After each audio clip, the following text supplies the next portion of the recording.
Aujourd'hui, 6 janvier, la communauté internationale commémore la journée mondiale des orphelins de guerre. L'occasion pour nous encore de demander plus de sécurité au Burkina Faso et ailleurs, partout dans le monde. Parce qu'on sait que quand on parle d'orphelins de guerre, ils sont nombreux partout dans le monde et surtout au Burkina Faso avec l'insécurité. Alors, on souhaite encore beaucoup de paix pour notre pays et surtout dans le monde entier. Bonjour, fidèles téléspectateurs de Bonjour le Faso. C'est toujours un plaisir pour nous de vous retrouver pour encore un autre numéro de cette émission Bonjour le Faso. Et nous sommes toujours installés à Tiébélé pour vous faire découvrir la cour royale de Tiébélé dans la rubrique à la découverte 2. Quant aux informations d'aujourd'hui, elles vous seront donc présentées par Adèle Semporé que nous allons retrouver dans la revue de presse. Notre invité du jour est M. Abdoulaye Boyena. Il est le secrétaire général de l'association des ressortissants de la commune de Kelbo. Cette association a un cri de cœur, donc celui de sauver Kelbo, qui est en proie à la famine aujourd'hui avec son lot de déplacés internes. Nous en parlerons tout à l'heure dans la chronique invité du jour. Et aujourd'hui, nous recevrons également des annonceurs sur ce plateau pour parler de films, mais également pour parler de formation en élevage. Merci de bien vous installer. C'est parti tout de suite et maintenant pour la rubrique à la découverte 2.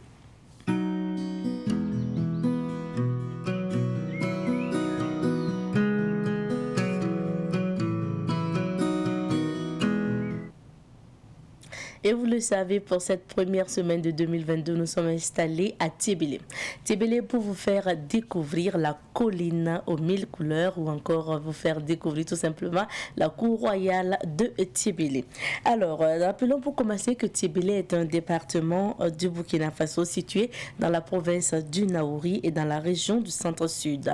Tiébélé se trouve à quelques kilomètres de la frontière avec le Ghana. La cour royale de Tiébélé est située à quelques kilomètres environ au sud de la ville de Pau. Elle a été inscrite sur la liste indicative du patrimoine mondial de l'UNESCO en 2012. La cour royale de Tiébélé est un ensemble formé d'une basse-cour et des maisons d'habitation. Et cette cour royale d'environ 1,2 hectares abrite 300 personnes environ. Devant la cour, du moins, des guides sont positionnés et attendent les visiteurs. On dénombre 3 modèles de maisons, dont 2 en terrasse au niveau de la cour royale de Tiébélé. Ce sont des maisons réservées aux personnes âgées et des maisons pour les jeunes mariés. Il y a aussi un modèle en toit de chaume. Ce sont les maisons pour les célibataires. Les marches construites sur un côté de la maison et une échelle en bois permettent de monter sur les terrasses. Les maisons mères réservées aux vieilles personnes sont en forme de 8. Généralement, les maisons en pays Tiébélé ou en pays Kassena comportent 2 pièces, une chambre et une cuisine. La particularité de ces concessions, c'est la décoration. Les maisons sont décorées à l'extérieur, tout comme à l'intérieur. Le décor est un ensemble de symboles. Vous pouvez retrouver des images de tortues, boa, marouya, lion, tambour, etc. Alors, je vous invite tout simplement à découvrir la cour royale de Tiébélé qui présente aussi une diversité de décorations et de couleurs. Aujourd'hui, nous allons vous proposer d'écouter encore notre guide. Il s'agit d'un des responsables de la visite de la cour royale de Tiébélé. Il s'agit de M. Akwabou Aldoué Richard. Je vous invite à suivre son témoignage. Les peintures murales, c'est vraiment des tas de matériaux qu'il faut mettre ensemble afin que ça puisse quand même donner ces peintures-là. Vous avez le kaolin qui est utilisé, vous avez la latérique qui est utilisée, vous avez les bouts de vache qui sont utilisés aussi, vous avez les cacs de néré aussi qui font partie. Donc c'est tout ça là qui font les matériaux là et que nous utilisons pour quand même mettre la peinture. Les différentes formes, vous avez le macramé, les ailes d'épervier, les scarifications, Il y a plein de signes qui sont sur les murs là. Et nos parents essayent quand même de nous relater ça afin d'avoir au moins l'histoire de la tradition et de ne quand même pas laisser tomber. Bien sûr, il y a des interdits. Ouais, pour un étranger qui aimerait visiter le palais, d'abord, il ne faut pas venir ici avec un habit rouge, encore une casquette rouge. Peu importe ton matériel que tu as là, il ne faudrait pas que ça soit en rouge. Pourquoi? Le rouge est interdit au palais. Monsieur Akwabou Daoué Richard est justement un des représentants, donc un des responsables en charge de la visite au niveau de la cour royale de Tébélé. Nous lui disons merci ainsi qu'à toute la population donc de Tébélé, surtout à la cour royale de Tébélé. Et merci à Fatih Sankara qui nous a ramené ces témoignages. Pour la suite de cette émission, avant de recevoir Adèle pour la revue de presse, nous allons vous inviter à une pause musicale. C'est avec le tout dernier de Miss Tania Doudou. Aujourd'hui, pour la revue de presse, nous sommes avec Adèle que nous retrouvons juste après ça.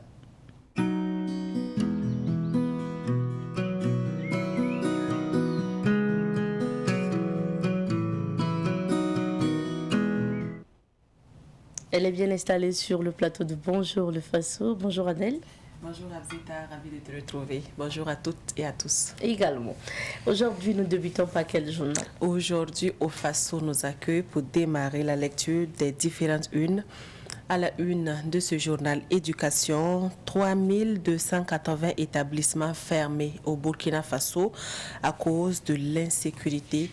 C'est le point du Conseil des ministres. Burkina Faso, des dominations au sein de la police nationale. Coup d'État du 15 octobre 1987, Valère Sommet, John Jerry Rawlings et Étienne Zongo accusent Blaise Compaoré d'être l'instigateur, confère déclaration lors de l'instruction. Cannes 2021, présentation des groupes A, B et C. Mali, les combattants de Wagner seraient-ils déjà au combat? Une interrogation. Toujours à la une de aujourd'hui au Faso, Goodluck Jonathan de nouveau à Bamako. Quelles actions prépare la CEDEAO contre la plaisanterie malienne? Aujourd'hui au Faso pose la question. DPG, discours de politique générale du Premier ministre. Lassina Zerbo attendu à l'hémicycle demain. Nous sommes à présent avec l'observateur Palga, Conseil des ministres Dieudonné Ouattara, nouveau directeur général de la police nationale. Et sur le point du Conseil des ministres, 511 000 élèves dans la nature. Insécurité au Burkina, environ 519 000 personnes déplacées internes au centre nord. Commune de Bobo vers un déboulonnement du monument qui dérange. Procès Thomas Sankara, ses éclairages venus du Ghana. Assemblée nationale, Lassina Zerbo attendue ce vendredi. Cannes 2021, quelles équipes serviront dans le groupe de la mort? L'observateur s'interroge. Transition malienne, marchandage diplomatique pour un chronogramme à problème à lire dans la rubrique Regard de l'observateur Palga de ce jour. Nous sommes à présent avec l'Express du Faso édité à Bobo-Dioulasso. Dr Rodrigue Diao, directeur régional de la santé des Hauts-Bassins, sur les 49 cas de décès Covid dans la région en 2021, aucun n'était vacciné. Dans la rubrique Autant le dire, en attendant son discours de politique générale, Lassina Zerbo fait peu de bruit. Lutte contre la Covid-19, la Chine a fourni plus de 2 milliards de doses de vaccins à plus de 120 pays. Conseil des ministres du 5 janvier 2022, 3280 établissements scolaires fermés du fait de l'insécurité. Et puis 15 décès du Covid-19 en une semaine, toujours dans le point du Conseil des ministres. Crise sécuritaire, il est temps de passer à l'offensive. Fatoumata Sori, promotrice du grenier du paysan, il faut toujours garder son sens entrepreneurial en visant son objectif. Retour à Ouagadougou pour découvrir la une du journal Le Quotidien. Paul Sando, à propos de la situation sécuritaire au Burkina, nous assistons à une nouvelle amputation du terrorisme. Cannes 2021, groupe D, vers un duel Égypte-Nigeria pour la première place. Compte rendu du Conseil des ministres, 3280 établissements scolaires fermés. Déclaration de politique générale, le Premier ministre Lassina Zerbo à l'Assemblée nationale vendredi 7 mai. À présent, nous voyons la une de Sidoya, le journal de tous les Burkinabés. À la une de ce canard, lutte contre le terrorisme, le Burkina en pourparlers avec la Turquie. Discours de politique générale, le Premier ministre Lassina Zerbo devant les députés demain.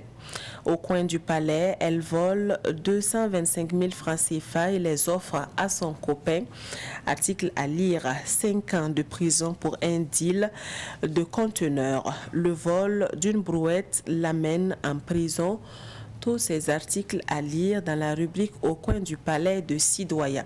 L'autre regard, c'est une autre rubrique de ce journal, Sauver l'école du péril terroriste. Le journal Le Pays nous affiche à sa une ce jeudi matin, événement du 15 octobre 1987. Blaise Compaoré était protégé par les services secrets français, selon Étienne Zongo, aide de camp de Sankara. Santé et bien-être social, comment réussir une cure de désintoxication avec le régime citron. Passoré, Edi Komboigo au chevet des femmes accusées de sorcellerie. Révélation, crise sécuritaire au Burkina, plus de 2000 personnes tuées en 2021. Conseil des ministres Dieudonné Ouattara, nouveau directeur général de la police nationale. Toujours à la une du journal Le Pays, déclaration de politique générale, le Premier ministre face aux députés demain. Année 2021, les grandes dates à retenir. ActuFoot, Cannes 2021, les stades remplis à 80% maximum. Et c'en est fini pour la lecture des différentes unes. Merci Adèle. Et nous débutons la phase commentaire. Pour commencer, nous parlons des grands points du Conseil des ministres d'hier. Le Conseil des ministres, la traditionnelle rencontre de l'exécutif qui s'est tenue hier mercredi à Kossiam.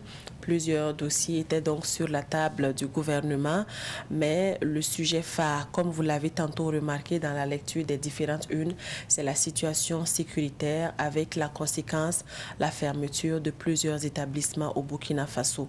Et selon le point fait par le porte-parole du gouvernement, Alkassou Maïga, on compte au Burkina Faso plus de 3000 établissements fermés et ce sont exactement 3280 écoles qui sont fermées.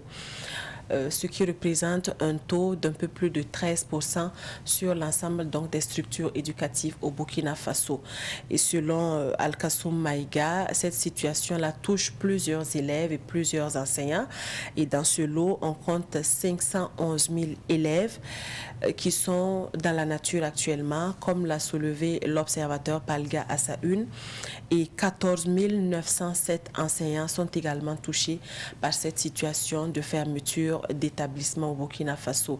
Mais l'espoir, c'est que de plus en plus, et selon le point fait par Alkassou Maïga, il y a des écoles qui sont rouvertes depuis quelques temps maintenant. Et dans ce lot-là, on compte 205 établissements qui sont rouverts et ce qui permet donc à 39 812 élèves et à 1099 enseignants de reprendre les cours, de reprendre le chemin de l'école. Et dans cette situation d'école fermée et de réouverture d'établissements, le gouvernement a décidé de délocaliser certains établissements et on compte 25 établissements qui sont délocalisés actuellement sur l'ensemble du territoire national. Donc c'est le point fait par Alkassou Maïga au sorti du Conseil des ministres. Une situation qui est inquiétante, en tout cas, c'est ce qu'a reconnu Alkassou Alkassou Maïga, mais il a rassuré que le gouvernement, avec en tête le ministère en charge de l'éducation nationale, est en train de travailler pour que ces établissements qui sont fermés là puissent rouvrir au fur et à mesure pour permettre donc aux élèves et aux enseignants qui sont touchés par la situation de reprendre le chemin de l'école. Autre point du Conseil des ministres, c'est le point sur le Covid-19. Et là, il y a encore des inquiétudes parce que selon le point fait, il y a une recrudescence des cas confirmés de Covid-19 au Burkina Faso. Et donc, entre le 25 et le 2 janvier, ou plutôt le 27 décembre et le 2 janvier, en une semaine, on a comptabilisé plus de 1000 cas confirmés de Covid-19. Donc, ce qui inquiète le gouvernement. Et le professeur Alkassou Maïga a invité les Burkinabés à plus de vigilance. Et comme solution, le gouvernement a décidé de faire le point hebdomadaire de la situation du Covid-19 chaque jour, de façon quotidienne, qu'on présente les chiffres, comme on le faisait d'ailleurs au début de la pandémie, avec la situation, avec les cas confirmés, les cas contacts, les personnes qui sont prises en charge, et puis le nombre de décès. Et pour cette semaine-là, du 27 décembre au 2 janvier, on a malheureusement perdu 15 personnes suite au Covid-19. Donc, c'est l'occasion pour le gouvernement d'inviter encore les citoyens à respecter les gestes barrières. On remarque que de plus en plus, il y a un relâchement au niveau des citoyens. Le port de cache-nez n'est plus vraiment à l'ordre du jour chez les Burkinabés. Dans les lieux publics, les gestes barrières ne sont plus respectés, même de façon individuelle, à l'étape individuelle. Donc, de plus en plus, on ne respecte plus les mesures barrières comme vraiment à une période où la maladie était vraiment à un point qui inquiète les Burkinabés. Donc, c'est d'inviter les populations à reprendre, à ne pas abandonner les gestes barrières et à être prudents. On imagine que ce taux-là a pu grimper avec le nouvel an, parce que les gens ont continué à faire des accolades. On imagine qu'avec le contact, on a pu donc propager la maladie. Et donc, c'est de rappeler aussi que le vaccin se fait toujours dans les centres de santé. La campagne intense qu'avait lancée le ministère en charge de la santé, avec pour objectif de vacciner plus d'1 million de personnes, a pris fin donc... parce que l'objectif, c'était la fin décembre, qu'on arrive à vacciner un peu plus d'1 million de personnes, 1 700 000 personnes, avec les différentes doses qu'on dispose au Burkina Faso. Mais la campagne a été close parce qu'elle a pris fin donc avec le mois de décembre, mais les vaccinations se poursuivent toujours dans les centres de santé, dans des sites qui sont identifiés donc par le ministère pour permettre aux citoyens d'avoir plus facilement le vaccin. Et je rappelle aussi que 4 vaccins sont à la disposition. Il y a des Burkinabés, il y a AstraZeneca, il y a Johnson & Johnson, il y a Pfizer et puis il y a Sinovac. Donc 4 vaccins au choix pour les Burkinabés et toujours rappeler de respecter les gestes barrières. C'est très important. Oui. Ouais. Alors, on passe au deuxième sujet. Oui. On passe donc à la nomination, au changement à la tête de la police nationale, parce que en Conseil des ministres également, il y a eu des changements qui sont intervenus donc à la direction de la police générale. Après donc l'armée, après la gendarmerie, c'est maintenant au tour de la police nationale de connaître un changement à sa tête. Et dans ce changement-là, le nouveau directeur général de la police nationale, c'est le contrôleur général de police Dieudonné Ouattara, celui-là même qui est à la une du journal L'Observateur Palga ce matin. Donc c'est désormais Dieudonné Ouattara qui va piloter les activités de la police nationale. Et il sera secondé par le commissaire divisionnaire de police Oumarou Sonye comme directeur général adjoint. Toujours dans le lot des changements intervenus à la police nationale, on note qu'à la direction de la sécurité publique, il y a eu aussi changement et le commissaire divisionnaire de police Bonswende Sankara est désormais le patron à la direction de la sécurité publique. À la direction du matériel et du budget, c'est le commissaire principal Regma Zongo qui est désormais le patron. Et à la direction du personnel, c'est le commissaire principal Lambert Bonzi qui dirige désormais la direction. Et puis le commissaire principal, ou plutôt la commissaire principale, parce qu'il s'agit d'une dame, Anessa Wobania, elle va diriger désormais la direction de la police de proximité. Donc une direction de police de proximité pilotée par une dame. Et à la direction régionale de la police nationale du centre, il faut désormais compter avec le commissaire principal Abdoulaye Belem. Et à l'Est, à la direction régionale de la police nationale de l'Est, c'est le commissaire divisionnaire Wen Kouni Barthélemy Yanogo qui va donc désormais piloter les activités de la police dans la région de l'Est. Donc, ce sont ces changements-là, ces nouveaux commissaires qui dirigeront désormais les différentes directions à la police nationale. Donc, c'est vraiment dans le cadre du paradigme dont a parlé le chef de l'État lors de ses précédents discours, Roch-Marc Christian Kaboré, qui a indiqué que après les incidents, les dysfonctionnements survenus, donc après l'attaque d'Inata, il y aurait des changements. Roch-Marc Christian Kaboré qui a promis donc des changements à la tête de la hiérarchie des armées pour permettre donc de lutter efficacement contre le terrorisme. Donc c'est de plus en plus effectif. Après l'armée, la gendarmerie, la police nationale compte désormais de nouveaux hommes qui vont assurer la sécurité des Burkinabés. Alors, on espère en tout cas qu'il y aura vraiment changement sur le terrain. Et le Premier ministre, lui, est attendu à l'hémicycle demain. Lassina Zerbo sera face aux députés à l'Assemblée nationale demain vendredi. C'est dans le cadre du discours de politique générale qu'il doit donc livrer. Donc demain vendredi, Lassina Zerbo va donc s'adonner à cet exercice comme ses prédécesseurs. Donc c'est un exercice qui est reconnu par la Constitution burkinabé en son article 63 qui dit que dans un délai de 30 jours après la nomination du Premier ministre, il doit faire un discours de politique générale devant les représentants du peuple. Il doit donner donc sa feuille de route. Il doit dire quelles seront ses actions, comment il va travailler dans plusieurs domaines de développement socio-économique au Burkina Faso. Et donc c'est ce discours-là qu'il va livrer demain devant les députés. Et il faut rappeler aussi que le discours est suivi de débats, puisqu'après donc le discours du Premier ministre, les députés vont poser des questions et le Premier ministre va apporter des éléments de réponse et s'en suivra donc un vote des députés et le vote doit être à la majorité absolue pour le Premier ministre. Donc après le vote vaut en fait une investiture. Voilà, si les députés votent à la majorité absolue, le Premier ministre, après son discours, donc ça vaut bien sûr investiture. Et s'il n'a pas cette majorité absolue, le président du Faso se doit donc de mettre fin à ses fonctions dans un délai de 8 jours et renommer un autre Premier ministre qui va aussi lui faire un discours de déclaration de politique générale. Mais je pense que c'est rarement arrivé qu'un Premier ministre... Ça n'arrive pas très souvent en tout cas. Non, pas du tout. Devant l'Assemblée nationale n'est pas...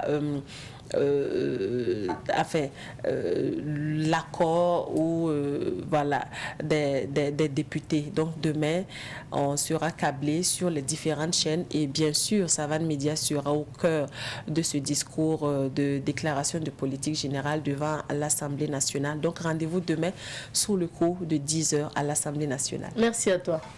Aujourd'hui, dans la rubrique Invité du jour, nous parlons de ce cri de cœur des ressortissants de la commune de Kelbo qui dénoncent et qui déplorent donc la famine dans cette commune et qui déplorent malheureusement aussi la situation des déplacés internes. Nous en parlons avec notre invité du jour que nous retrouvons juste après ça.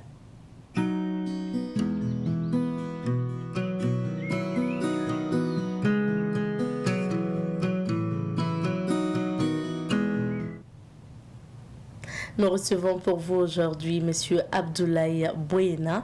Il est le secrétaire général de l'association des ressortissants de la commune de Kelbo. Cette association a un cri de cœur, celui d'inviter les autorités à sauver Kelbo en proie à la famine aujourd'hui avec son lot de déplacés internes. Kelbo, il faut le rappeler, est un département et une commune rurale située dans la province du Soum, dans la région du Sahel. Bonjour à vous, M. Boyena. Bonjour, madame. Merci d'être sur notre plateau. Merci. Alors, avant de parler justement de la situation que vivent les populations de Kelbo aujourd'hui, nous allons vous permettre de présenter quand même votre association, l'association des ressortissants de la commune de Kelbo. Merci, madame. Et je voudrais d'abord vous dire merci. Merci à vous, merci à Sahel et à Savane Média de nous donner l'occasion donc de parler de la situation difficile que vivent donc nos parents dans la commune de Kelbo. Et je voudrais également présenter mes vœux, les meilleurs aux populations de la commune de Kelbo, vœux de paix et de sécurité et à l'ensemble donc des Burkinabés. Alors, l'association des ressortissants de la commune de Kelbo, c'est une vieille association qui existe depuis des décennies. Mais il faut dire que c'est en 2016 que nous avons introduit donc les documents pour avoir un récépissé. Et donc, en fait, c'est une association qui regroupe les fils et les filles de la commune de Kelbo, qui sont ailleurs, notamment à Ouagadougou, mais pas seulement, et qui ont un regard donc sur la vie de leurs parents, donc restés dans la commune de Kelbo. C'est une association qui a pour objectif de promouvoir la solidarité donc, entre les fils et les filles donc, de la commune. En temps de paix, il s'agit de participer à toutes les activités de la commune, activités, événements heureux, événements malheureux, donc rester aux côtés donc, des parents qui sont donc, dans la commune. Et maintenant, et depuis que cette situation donc, de guerre existe, nous sommes obligés de nous réorienter donc, vers la prise en charge donc, de nos parents dans cette situation-là. Est-ce qu'habituellement, avant notamment donc, cette difficulté, est-ce qu'habituellement votre association organise elle-même des activités au niveau de Kelbo? Oui, tout à fait. Avant donc ces événements malheureux-là, et chaque année, nous nous rendons plusieurs fois dans la commune de Kelbo, comme je venais de le dire, en situation d'événements malheureux, événements heureux. Effectivement, également, pendant les vacances, nous avons l'habitude d'organiser des campagnes de reboisement, voilà, des activités culturelles. Nous essayons de participer pleinement donc, à la vie de la commune.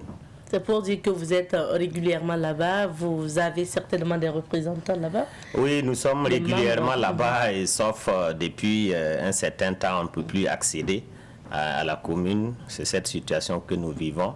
Sinon, avant, nous étions régulièrement là-bas. Et nous avons, en fait, c'est une émanation de la commune. Cette association est une émanation de la commune, c'est-à-dire tous les fils, tous les natifs donc, de la commune sont d'office membres. C'est vrai qu'il y a des cartes de membres, il y a des cotisations, mais tous les natifs de la commune sont d'office membres. Monsieur Boyena, parlons maintenant de la situation actuelle. Avec l'insécurité, quelle est la situation qui prévaut actuellement à Kelbo dans le Sahel? Merci madame. Il faut dire que Kelbo, c'est une des plus grosses concentrations de population actuellement dans la province du Soum, avec Arbinda et avec le chef-lieu Guibo. Kelbo, c'est environ 30 000 âmes qui vivent à Kelbo. Et Kelbo, la commune de Kelbo, c'était 17 villages, en plus donc du chef-lieu de commune. Mais il faut dire que ces 17 villages ont été complètement déplacés.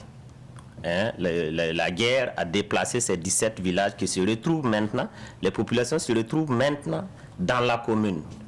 Donc, vous voyez cette concentration de population et pratiquement, on va dire, dans une prison à ciel ouvert, puisque depuis un certain temps, toutes les sorties. Les plus grosses sorties, c'était vers Guibo. Cette sortie-là est impraticable depuis plus de 3 ans maintenant. Vous n'osez même pas prendre cette route-là. La route qui restait, c'était la route Kelbo, Dablo, Kaya. Et cette route également est bouchée depuis pratiquement juin 2021. Parce que le dernier camion qui a approvisionné le village, c'était en juillet 2021. Donc c'est un blocus complet que la population vit. Et en pareil cas, naturellement, c'est la famine qui menace maintenant les populations de Kelbo. La famine. Il n'y a pas à manger. Ça a commencé avec les denrées courantes, comme le sucre, le sel, le café, les cuits mangés et autres.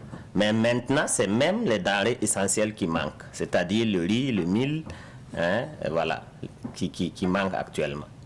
Alors, comment ces populations vivent au quotidien? Vous avez parlé de la famine, mais vous avez parlé aussi de condensation. Vous avez parlé quand même du fait qu'aujourd'hui, c'est beaucoup de personnes qui se retrouvent dans une seule commune. Beaucoup de populations de ces villages-là qui se retrouvent dans un même lieu. Comment ils vivent en fait? Où est-ce qu'ils vivent même d'ailleurs? Oui, merci madame. Il faut dire que ce sont les familles qui ont complètement explosé. Et je parle donc des 17 villages qui se sont déplacés dans le chef-lieu de commune. En réalité, il n'y a pas de cas comme ça de réfugiés. Les gens sont venus chez leurs parents et les familles se sont multipliées par 5, par 10. Une famille qui comptait peut-être 30 personnes se retrouve avec 150 personnes. Parce que ce sont des parents, quand ils viennent, on ne les refoule pas, on les accueille, mais c'est des familles, donc, camps de réfugiés. Il y a des familles camps de réfugiés, et il a fallu donc rapidement, sommairement faire des logements, aux côtés donc des familles là, pour accueillir tout ce beau monde. Donc, la vie est très difficile, il y a la promiscuité, les gens sont serrés, donc on peut même craindre des maladies. Et donc, l'hygiène est compliquée à avoir. Et il faut noter que les écoles sont fermées. Le centre de santé est pratiquement fermé, puisque les médicaments manquent, les agents de l'État sont partis. On avait donc amené des volontaires qui se sont formés parallèlement. Et là également, c'est compliqué. Des fils de la localité. Des fils de la région. Et là également, quand tu reviens à Ouaga, tu ne peux plus repartir. Et donc, le centre de santé, vraiment, c'est le strict minimum qui est là. Et il manque des médicaments. Et on nous disait, le maire nous disait qu'il y a des médicaments qu'il a eus, qui sont à Kaya, mais il n'y a pas de route pour amener ces médicaments-là dans la commune. Donc, voilà un peu... Est-ce que la mairie fonctionne actuellement à Kelbo? Il faut dire que la mairie fonctionne à Ouaga. Le maire et son conseil municipal se retrouvent à Ouaga, comme des déplacés, personnes déplacées internes comme les autres. Donc, ils fonctionnent à distance.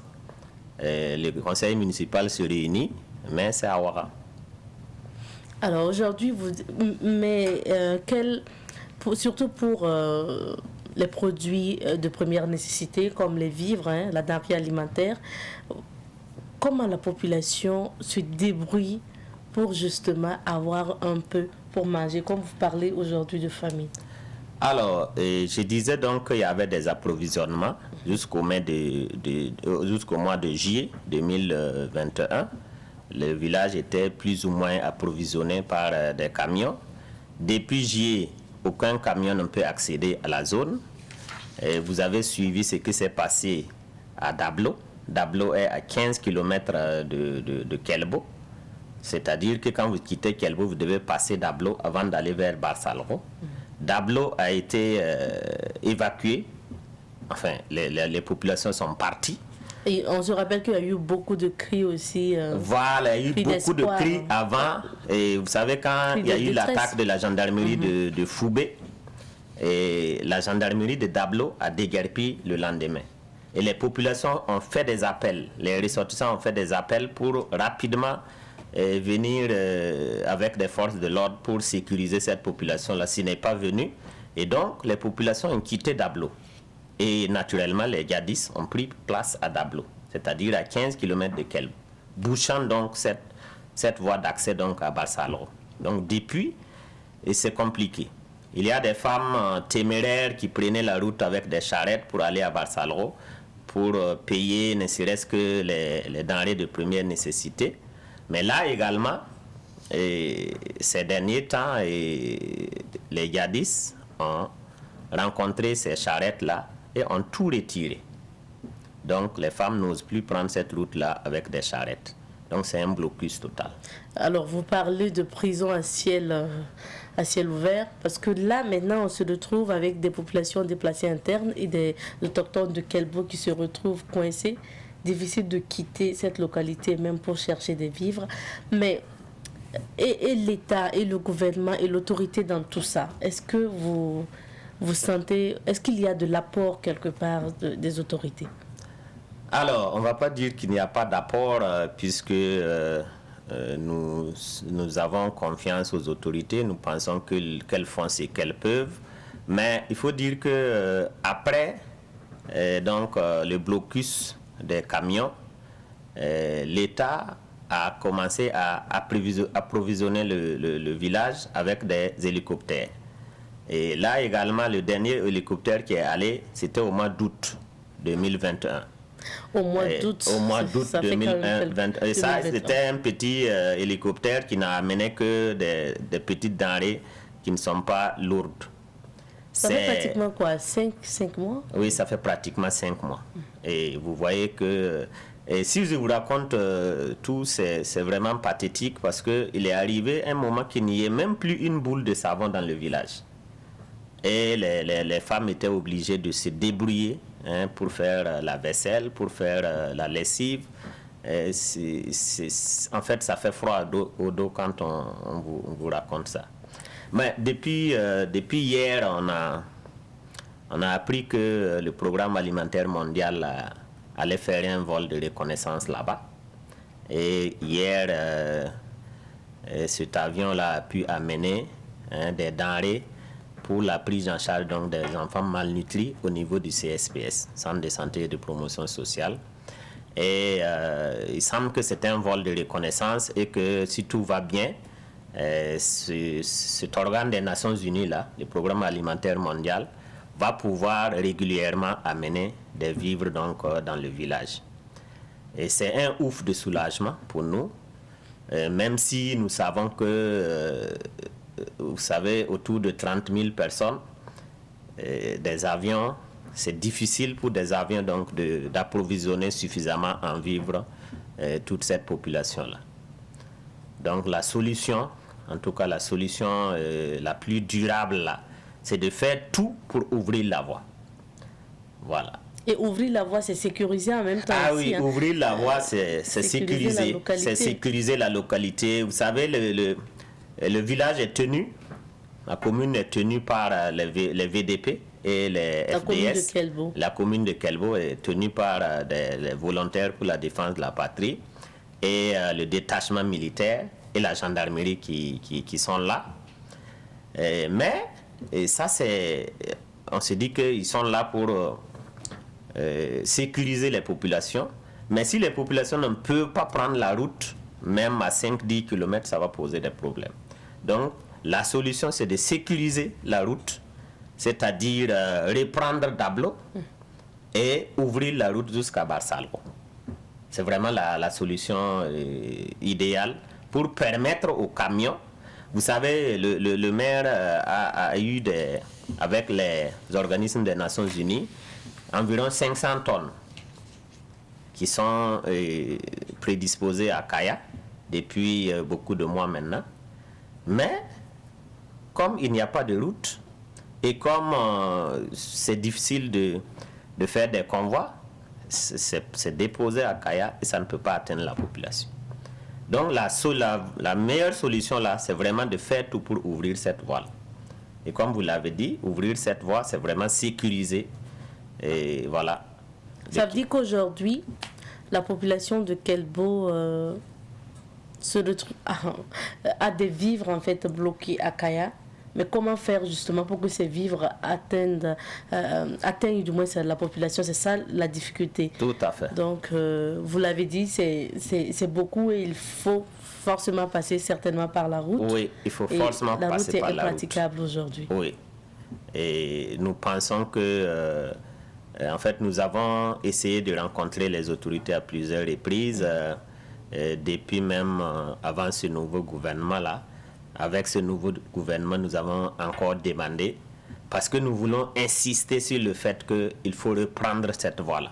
Il faut faire tout pour que cette voie-là ouvre, sinon c'est difficile. C'est difficile. Une situation compliquée pour la population donc, de Kelbo et surtout les personnes déplacées internes. Et quel est aussi l'apport de votre association, l'association des ressortissants de Kelbo, pour essayer aussi de décanter la situation? Je vous parlais tout de suite de démarches pour rencontrer les hautes autorités de ce pays, notamment le ministre en charge de la Défense, puisque c'est une situation d'insécurité. Mais il faut dire que dès le début de cette crise-là, par exemple, quand il y a eu les événements de Yirgou, il y a environ 3 ans, on a reçu un certain nombre de réfugiés et on avait même installé un camp de réfugiés. Il faut dire que notre association a entrepris donc une collecte de fonds et nous avons mis ces fonds-là entre les mains donc, du préfet, qui est le président local donc, du secours d'urgence et de réhabilitation des populations. Donc nous avons mis les fonds que nous avons eu entre ses mains pour venir en aide à ces réfugiés-là. Quand également il a fallu mettre en place les volontaires pour la défense de la patrie, on les a mis, nos frères se sont constitués donc en VDP. Ici, nous avons décidé d'organiser donc encore une collecte de fonds pour appuyer ces VDP-là. Et ces fonds-là également ont été mis entre les mains du maire et du préfet, qui sont donc les autorités en charge de ces questions-là. Donc, nous essayons tant bien que mal donc, de faire quelque chose chaque fois qu'il est besoin pour venir en aide donc, à la population de Kelbo. Et les démarches récentes là, c'est vraiment quand il y a eu ce blocus et cette famine donc, qui menaçait. Nous avons entendu que si on ne fait rien, les gens de Kelbo vont se jeter donc, entre les mains des djihadistes parce que ventre affamé n'a point d'oreille. Bon, c'est vraiment pas notre crainte parce que le risque est très minime que nos frères là s'engagent dans cette voie-là. Mais quand il n'y a pas à manger, il faut craindre que les gens ne sortent malgré l'insécurité pour essayer de rejoindre Kongosi, pour essayer de rejoindre Kaya, avec tous les risques que cela implique. Ça, c'est notre peur. Sinon, nous n'avons pas beaucoup peur que nos frères s'engagent dans cette voie sans issue avec les djihadistes. Ça ne risque pas d'arriver, mais ils risquent plutôt d'essayer de sortir et ils risquent de rencontrer donc l'insécurité en route. Et dans cette démarche de collecte de fonds et d'accompagnement de la population de Kelbo, est-ce que vous continuez toujours la collecte? Comment vous avez organisé cela? Alors, il faut dire qu'au jour d'aujourd'hui, et comme je vous disais là, ce n'est pas tout à fait les vivres qui manquent, c'est le chemin pour amener les vivres qui manquent. Okay. Donc, nous ne sommes pas en train actuellement de collecter les fonds. Nous sommes plutôt en train de voir tous ceux qui peuvent. C'est suite à ces démarches-là. Vous savez que le programme alimentaire mondial desservait Arbinda, desservait Guibo, ce qu'ils appellent des vols humanitaires, mais ne desservait pas Kelbo. Donc c'est suite à ces démarches-là, notamment avec le maire de la commune, que ces organisations-là ont décidé d'ajouter Kelbo sur la liste donc, de ces vols humanitaires. Donc c'est vraiment sur cette voie-là nous sommes engagés et nous espérons donc avoir l'accompagnement des autorités pour en fait lever cette asphyxie-là de la commune. Je souhaite qu'on revienne aussi au vécu quotidien de la population de Kelbo. vous l'avez dit, la famine, l'insécurité, ils sont emprisonnés, difficile en tout cas de quitter Kelbo pour rejoindre d'autres localités. Difficile, ils sont là. Et encore que la population, vraiment, le nombre de la population a augmenté considérablement. Alors, dans tout ça, quel est le mental des populations? Comment ils vivent quand vous discutez avec ces personnes-là? Oui, et merci madame pour cette question. Ils vivent cette situation vraiment difficilement. Il faut dire que c'est en grande partie des cultivateurs et des éleveurs. Et en parlant d'élevage, toutes comment je vais dire ça, les animaux donc de ces populations-là, dans les 17 villages-là, la plupart ont été enlevés par les djihadistes. Parce que c'est ça qui a fait fuir les populations. Ils n'ont plus de bétail. Ils n'ont plus de bétail. Quand ils arrivent, la première chose à faire, c'est de prendre le bétail. Ils peuvent même venir prendre le bétail et repartir sans vous inquiéter. Et c'est prochainement, quand ils vont revenir, qu'ils vont maintenant vous dire de quitter. Donc, ils n'ont plus de bétail.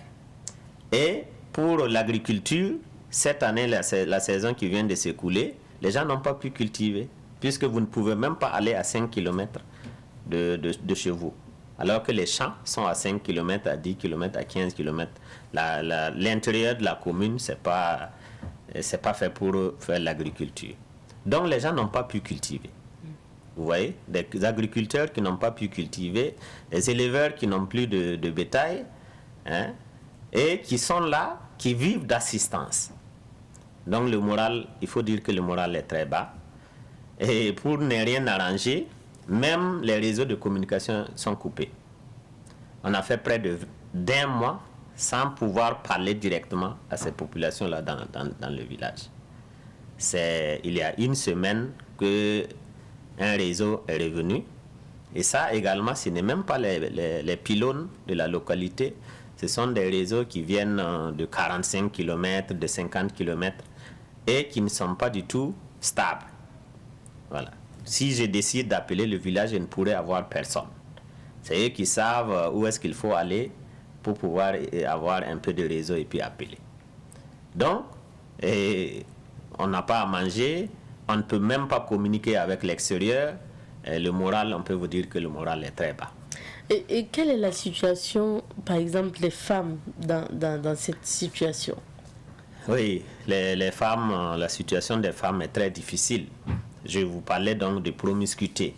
Et il y a des polygames qui se sont déplacés avec leurs femmes et enfants au centre de la commune.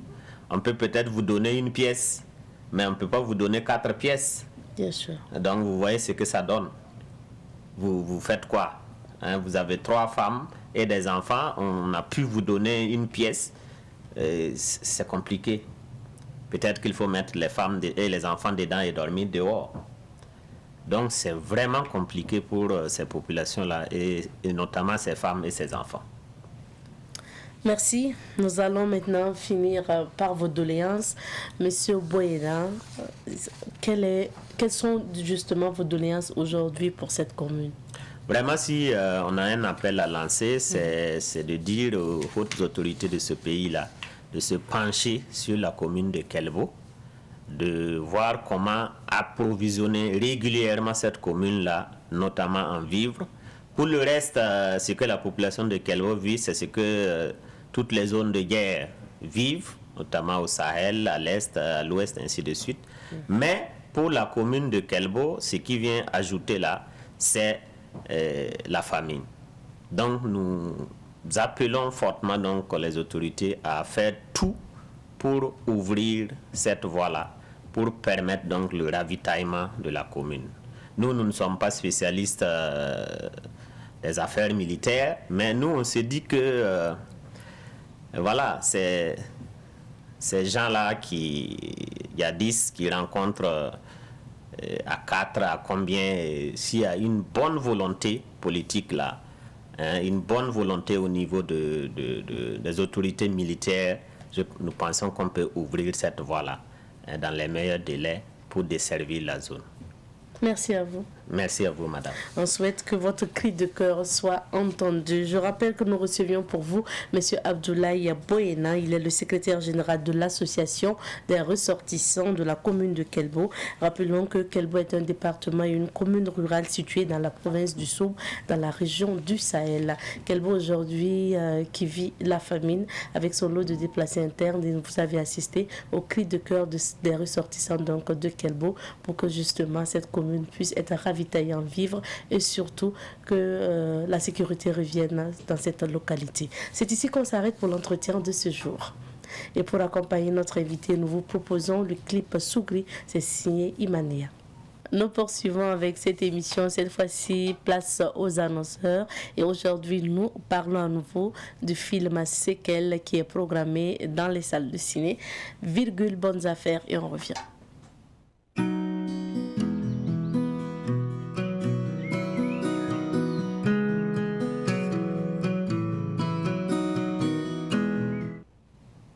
Nous recevons pour vous M. Abdoulaye Ouedraogo, scénariste, réalisateur et metteur en scène du film Séquelles. Bonjour.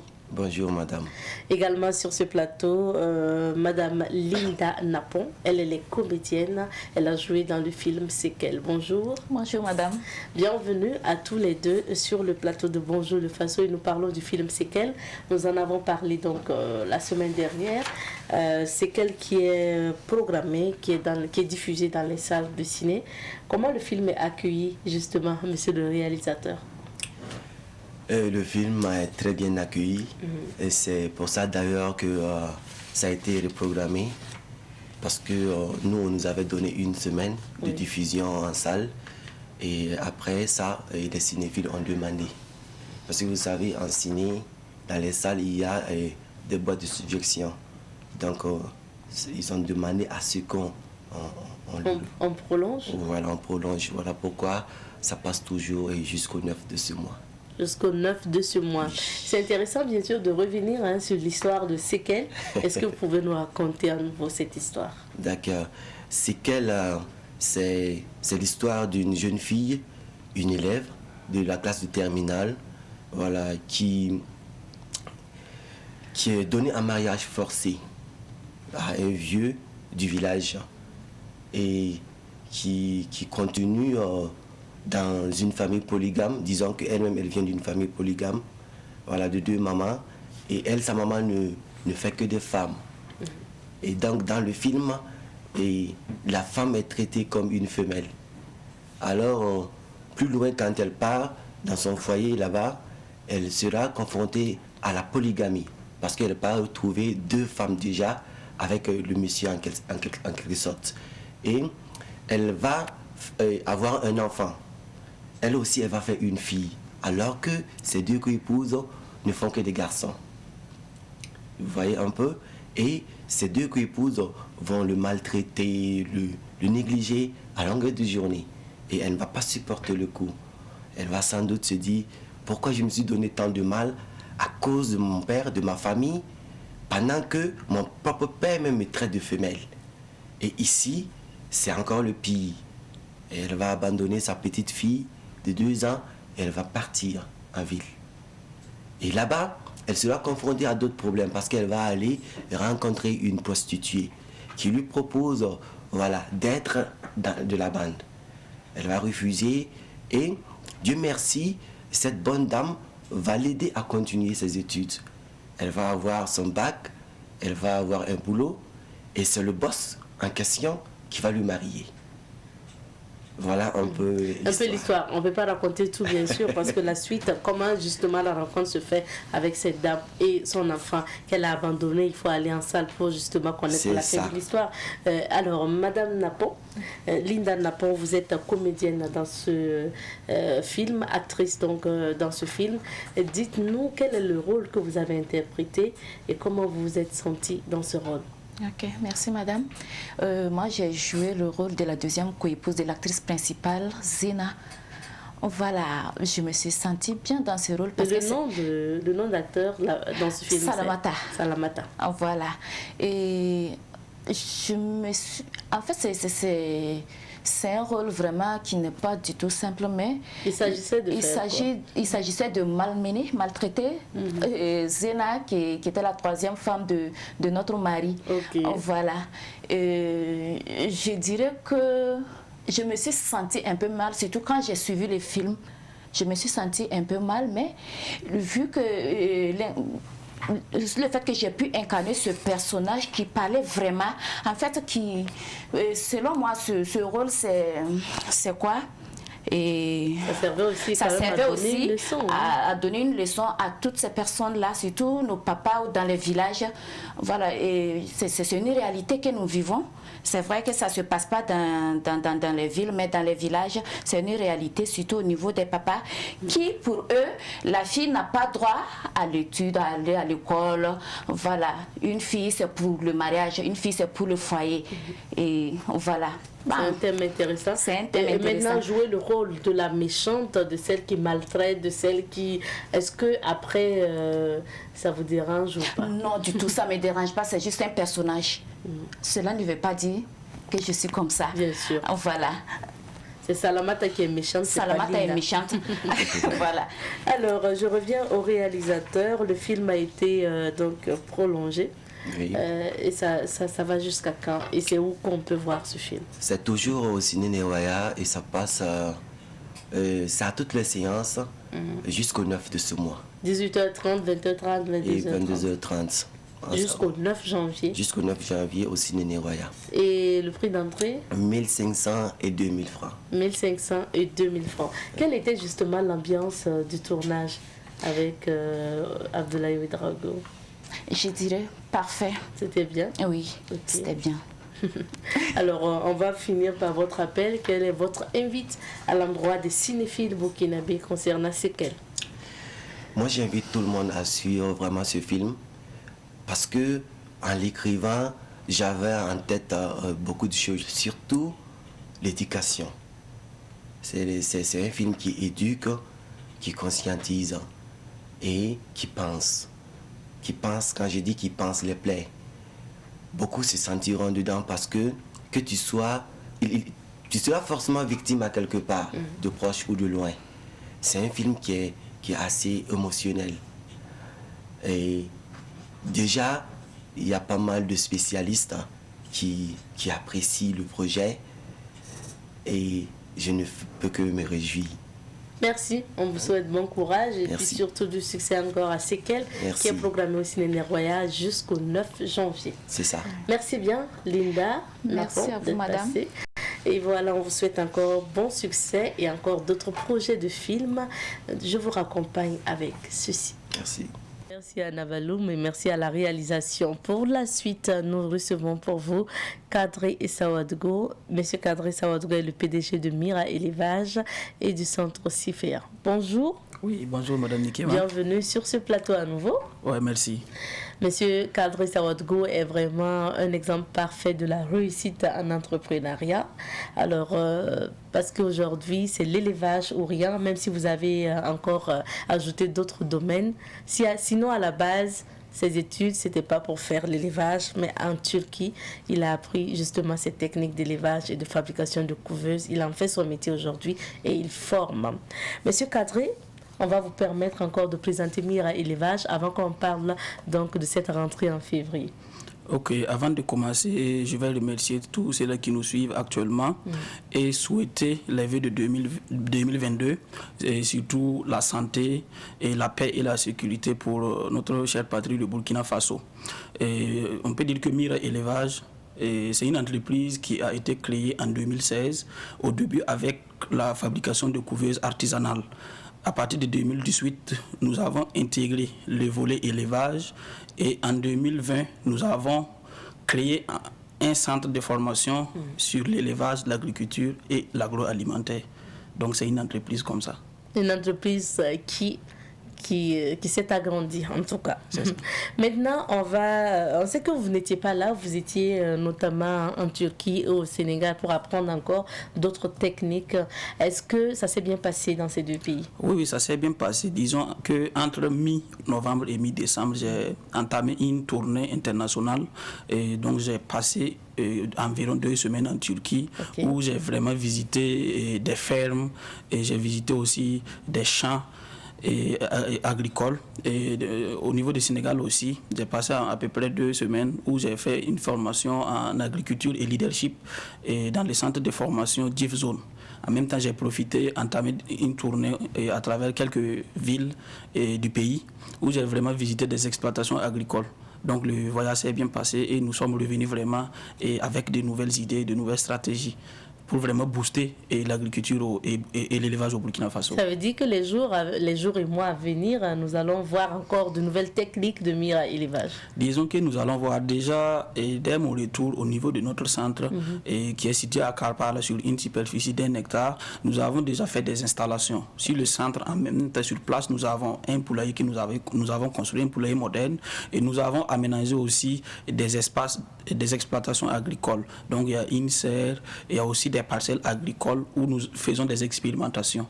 Voilà, donc c'est-à-dire qu'au sein de ces centres-là, nous allons vraiment être en mesure de donner des formations très efficaces et pratiques en ce qui concerne l'élevage et l'agriculture.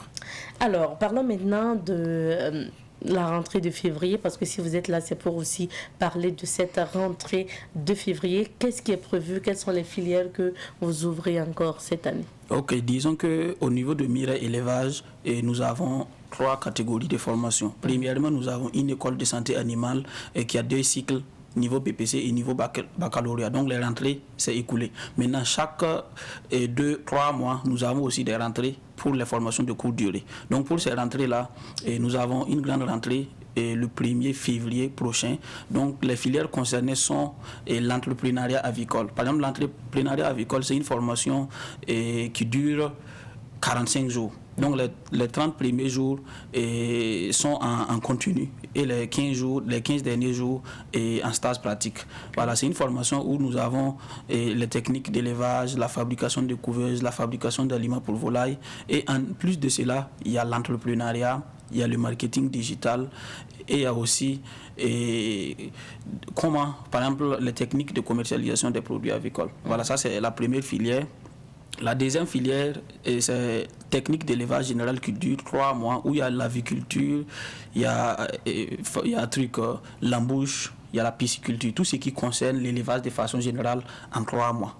Donc la troisième filière, c'est le marketing digital même. Parce que nous avons une filière en marketing digital. Parce que si on constate actuellement, et avec l'expérience de Mira Élevage, c'est-à-dire que c'est facile pour un jeune actuellement de se lancer dans le business à travers le e-commerce. C'est-à-dire que ça les permet, par exemple, de commencer un projet, un business sans avoir beaucoup de fonds. Si on va prendre l'exemple de Mira Élevage. Quand nous avons créé Mira Élevage de 2016 à 2018, nous n'avons pas communiqué ni à la radio ni à la télé. C'était uniquement sur les réseaux sociaux. Donc c'est à travers les réseaux sociaux que nous avons obtenu la plupart de nos premiers clients. Donc raison pour laquelle on a essayé d'instaurer une formation en marketing digital qui va durer 1 mois. Donc, à l'issue de cette formation, on va leur montrer comment faire efficacement du business sur Facebook, comment faire efficacement du business sur Google, comment faire efficacement du business sur YouTube et dans d'autres réseaux sociaux. Donc, cette formation aussi a une durée de 1 mois. 1 mois de formation. Donc, en plus de cela, nous avons d'autres formations telles que la fabrication des grillages, parce qu'avec la prolifération des fermes agricoles et d'élevage, on a besoin de clôture. Et c'est un business vraiment que les jeunes là peuvent facilement profiter. Donc, en 1 mois de formation, on les montre comment tisser les grillages artisanalement. Voilà. Et en 1 mois seulement, la personne peut monter son business qui concerne à fabriquer les grillages, à installer les grillages et les barbelés. Donc, ça, c'est une formation qui dure 1 mois. Il y a aussi la formation en plomberie. Voilà, ça c'est une formation accélérée de 1 mois, voilà, à l'issue de laquelle vraiment il peut faire des petites installations. Parce qu'on peut précisons que 1 mois ce n'est pas pour une formation complète, donc c'est une formation vraiment accélérée pour les petites installations. Donc en global, ce sont les filières de la rentrée de février. Maintenant, on ne vous a pas entendu parler de prix. C'est sûr que les téléspectateurs vont se demander pour chaque formation combien ça peut coûter? Voilà, on peut dire qu'à notre niveau, le prix c'est vraiment étudié. Vous allez voir que par rapport au contenu, à la qualité des formations, le prix qu'on donne vraiment, puisque notre approche c'est quoi? Depuis la création de Mira Élevage, on travaille à impliquer la masse populaire. Donc, si vous remarquez, les prix sont très bien étudiés. La formation en entrepreneuriat avicole, où il y a l'élevage, il y a le marketing digital, il y a aussi l'entrepreneuriat. C'est une formation d'1 mois et ça ne coûte que 110 000 francs CFA. Voilà, la formation sur la fabrication et pose et installation des barbelés, ça c'est 75 000 francs CFA. La formation en plomberie, c'est 75 000 francs CFA. Et le mois? Le mois. Okay. Oui, la formation en truc marketing digital, ça c'est 110 000 francs CFA le mois. Et la formation de 3 mois en technique d'élevage général coûte 210 000 francs CFA. Maintenant, on sait que Mira Élevage a aussi un centre qui permet aussi d'interner justement les personnes. Mais pour les formations d'1 mois notamment, il n'y a pas d'internat. Bon, disons que pour les formations d'1 mois, nous avons l'internat. Okay. Donc, nous avons des dortoirs aménagés au sein du centre où on accueille vraiment ceux-là qui n'ont pas de tuteur à Ouaga. Donc, pour ceux-là qui sont en province et qui sont à l'extérieur du pays, qui veulent vraiment venir participer à cette formation, et nous avons des dortoirs pour eux. Donc, on précise que nous avons déjà au niveau de nos dortoirs des élèves qui sont venus de Bénin, voilà, d'un peu partout du Burkina Faso, de la Côte d'Ivoire, de la sous-région, quoi. Donc, nous avons des élèves vraiment nationaux et internationaux au niveau du centre. Quels sont les avantages quand on se fait former à Mira Élevage? Les avantages quand on se fait former à Mira Élevage, c'est que premièrement, les formations sont de qualité. Parce que vous allez voir que tout ce qui est comme formation, que ce soit les formations en agriculture, que j'avais oublié, on a une formation aussi entrepreneuriat agricole qui dure 1 mois. Et ça, c'est l'agriculture, la culture maraîchère, l'agriculture hors sol, et construction et installation des serres et ainsi d'autres modules. Voilà, ça par exemple, c'est une formation en agriculture aussi que j'avais oublié de mentionner. Okay. Donc la rentrée, c'est le 1er février. Donc, quelles qu'en soient nos formations, là, nous avons des cadres de pratique pour ces formations. Déjà, les formations, c'est conçu de telle sorte que tous ceux-là qui vont suivre aussi puissent entreprendre. Parce qu'au début, avec l'expérience, puisque avant, on se limitait beaucoup plus aux techniques d'élevage. Voilà, mais à un certain moment, on s'est rendu compte que non, pour un jeune qui vient apprendre à élever ou à cultiver, pour aller investir, c'est compliqué parce qu'il lui faut un fonds de roulement, genre un capital pour commencer. Par exemple, pour ceux qui vont faire l'élevage, il faut un terrain, il faut un poulailler, il faut l'infrastructure, il faut un fonds de roulement. Donc, c'est des gros investissements et les jeunes ne peuvent pas avoir ces investissements-là. Qu'est-ce que nous avons fait? Nous avons pensé à structurer les formations de telle sorte que si vous prenez par exemple un exemple, la formation en entrepreneuriat avicole, on les initie en technique d'élevage, on les initie en marketing digital pour que ces derniers puissent communiquer sans mettre de l'argent sur les réseaux sociaux par exemple et aussi à l'entrepreneuriat pour que ces personnes-là puissent créer, gérer bien les structures. Donc ça va les permettre de commencer même avec le peu de moyens, même s'ils ont genre un téléphone et la connexion, ils commencent par des ventes en ligne et par la suite ils créent progressivement leur entreprise. Donc ça veut dire que toutes les formations sont étudiées pour permettre à tous ceux-là qui vont suivre ces formations de devenir des entrepreneurs. Voilà, ce ne sont pas des techniciens qu'on forme, mais Mira Élevage forme des entrepreneurs, des gens qui vont créer vraiment des entreprises et employer d'autres personnes. Et vous avez l'habitude de dire que votre objectif, c'est que ceux qui sortent de Mira Élevage partent entreprendre et pas travailler pour quelqu'un. C'est ça. Alors, on va vous permettre encore de rappeler la situation géographique de Mira Élevage et de laisser les contacts. Donc, Mira Élevage est situé dans les quartiers de Karpala. Donc, nous avons des sites à Karpala, il y a les sièges même de Mira Élevage et il y a aussi les centres de formation. Donc, il y a 100 mètres d'intervalle entre les deux sites. Okay. Donc, au niveau du centre, comme je le disais, il y a toutes les installations poulailler et tout pour vraiment favoriser les formations. Donc, nous sommes à Karpala, à 400 mètres du château d'eau, non loin du siège de Satom. Bon, d'accord. Et les contacts, on a déjà des contacts affichés à l'antenne. Ok, les contacts, c'est les 64 encore, 04 44. Et il y a les 58 98 00 70. D'accord. C'est déjà affiché donc au niveau de l'écran. Vous pouvez prendre ces contacts et appeler Mira Élevage. Alors, monsieur Kadri Ouagadougou, merci. On va vous permettre de lancer un appel à l'endroit de la jeunesse notamment, qui aujourd'hui forcément cherche du travail mais ne sait pas vers où se tourner. Vous dites que vous avez la solution pour ces jeunes. En tout cas, l'appel que je vais lancer à l'endroit des jeunes, là, c'est surtout de prendre leur avenir en main. C'est-à-dire que même si vous êtes étudiant actuellement, et même si vous êtes élève ou bien vous êtes au chômage là, apprenez quelque chose que vous allez être en mesure de pratiquer. Vous allez voir que les formations que nous avons faites depuis 2016, il y avait des formations de 2 jours seulement. Mais à l'issue de ces formations-là, il y a des gens qui sont devenus vraiment des entrepreneurs dans le domaine de l'élevage. Vous allez voir qu'un peu partout, les jeunes qui créent les entreprises, qui vendent les poussins un peu partout.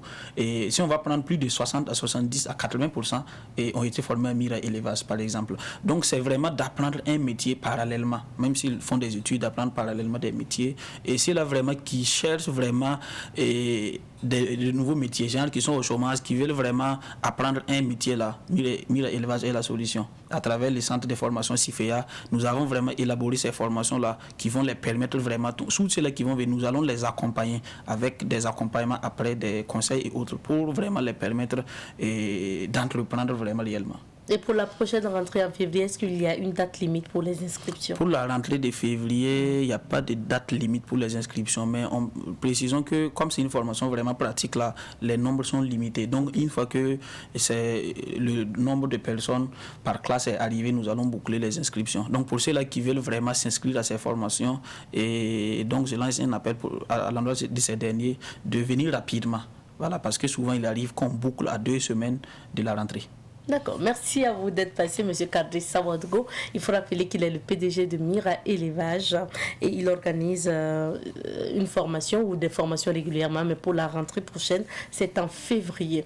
Alors, nous allons dire ici au revoir aux téléspectateurs de Bonjour le Faso, puisque c'est terminé pour aujourd'hui. Merci à vous de votre fidélité à cette émission. Je rappelle que cette semaine, nous sommes installés au niveau de la Cour royale de Tiébélé pour la rubrique à la découverte 2. Nous passons le bonjour à tous ceux qui nous suivent depuis Tiébélé et depuis le Grand Naouri. Merci à vous et rendez-vous demain pour d'autres aventures de l'émission. On se dit au revoir.